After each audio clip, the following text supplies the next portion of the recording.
They mocked the old man in dusty boots and worn medals, until FBI agents stormed the station and every officer in the room realized what they'd just done. It was a slow Wednesday afternoon at Willow Creek Police Department, a small-town station just outside Nashville, Tennessee. Two officers stood in the lobby, half distracted, scrolling their phones. That's when he walked in. An elderly man, gray hair beneath a faded army cap, tattered coat, and boots that had seen decades of wear. On his chest, a row of old, rusted service medals hung crookedly over his heart. He approached the desk and spoke softly. "Excuse me, I'm here to report a stolen duffel bag. It had something important in it."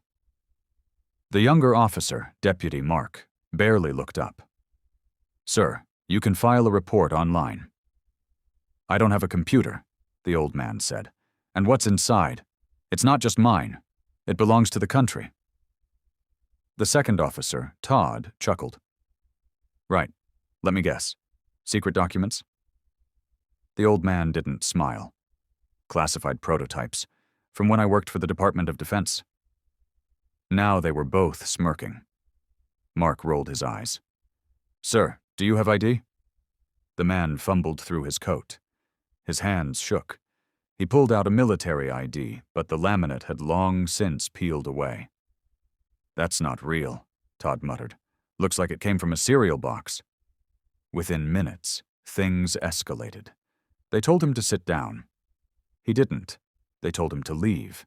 He insisted they listen. So they arrested him.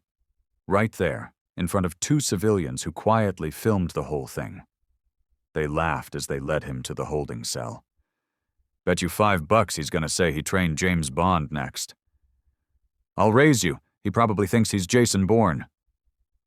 The old man just sat in silence, didn't yell, didn't argue. He simply said, "You're going to want to make one phone call. When they show up, everything will change." They laughed again. But 30 minutes later, a black SUV screeched into the lot. 3 men in dark suits stepped out, FBI jackets visible. And what happened next? Wiped the smirks off every face in that station. The lobby doors of Willow Creek PD flew open. 3 FBI agents stepped inside with urgency and purpose. The lead agent, a tall woman with sharp eyes and a badge clipped to her belt, walked straight to the front desk. "We're here for Colonel Thomas J. Riley. Where is he?" Mark blinked. "Who?" The agent stared him down. "The man you arrested 30 minutes ago.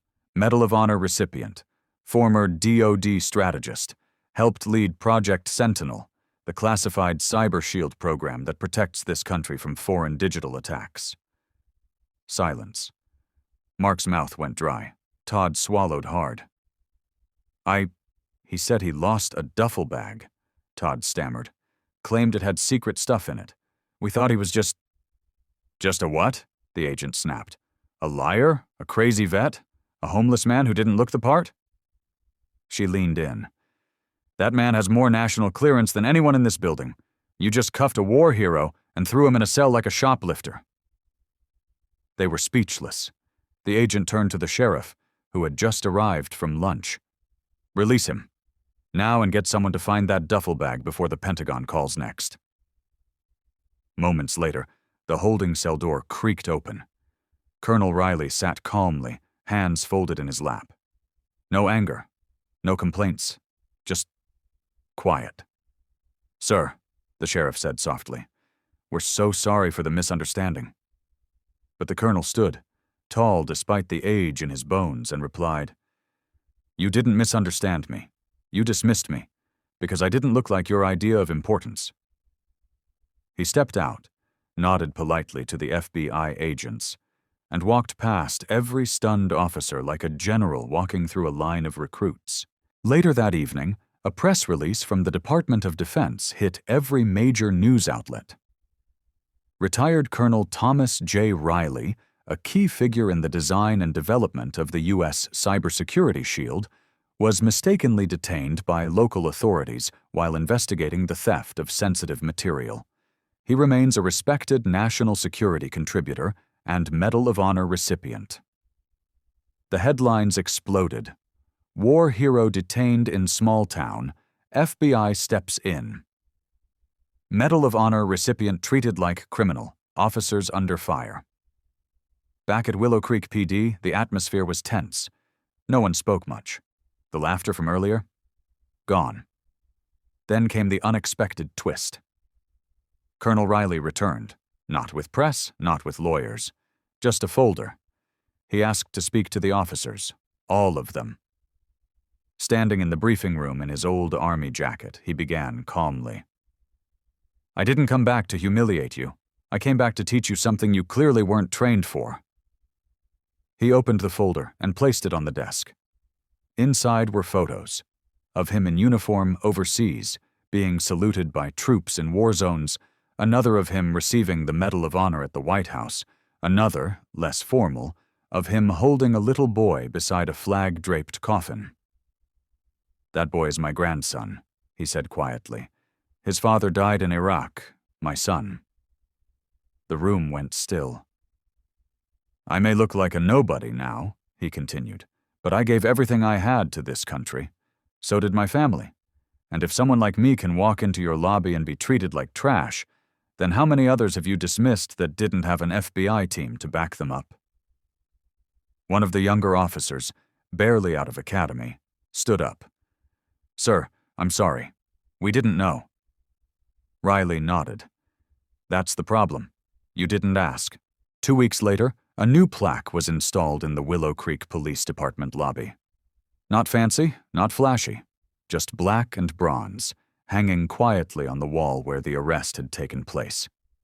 It read, In honor of Colonel Thomas J. Riley, a hero who reminded us that respect should never depend on appearance. Installed March 4th by the officers who learned the hard way, and underneath it, etched in smaller letters, Ask before you assume. Listen before you label. The town had changed. The department launched a mandatory training program on veteran awareness, de-escalation, and dignity-based policing, written with input from Colonel Riley himself. He didn't ask for fame. He didn't seek revenge. He simply said, I served so this country could do better. Let's start here. And they did. 1 year later, Riley was invited as guest of honor at the department's annual ceremony. The same officers who once mocked him now stood in full dress, saluting as he walked past. But he didn't salute back.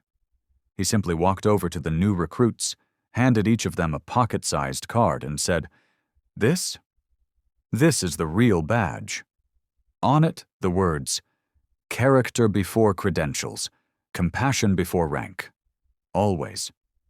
Because sometimes, the most powerful people in the room don't wear stars. They wear scars and quiet eyes that have seen far too much to be loud. And if you're lucky, they'll teach you not with anger, but with a lesson you'll never forget.